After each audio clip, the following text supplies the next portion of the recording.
The Ministry of Labour, together with the International Labour Organization, are in a process to formulate a decent work country program which focuses on unlocking potential for informal traders.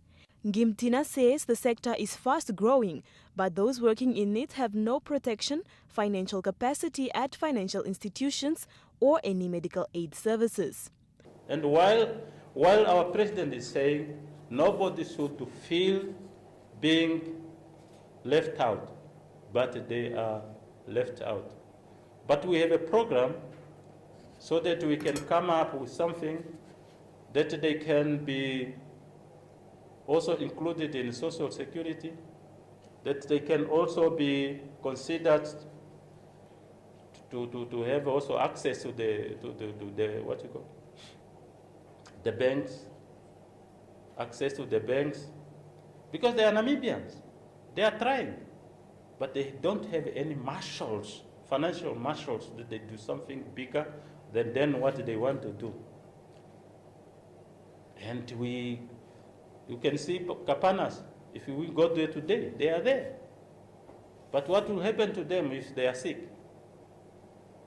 Zero.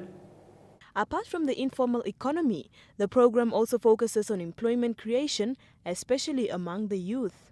The minister pointed out gender mainstreaming in workplaces as another shortcoming that must be rectified.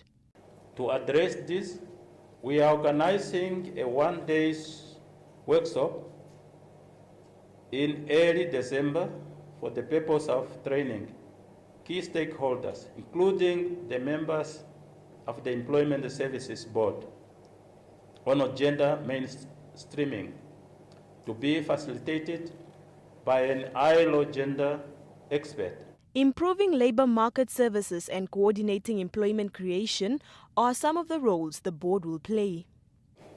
Furthermore, we intend to fulfill our roles to the best of our abilities, to find ways of addressing the challenge of unemployment, especially amongst the youth and women in particular.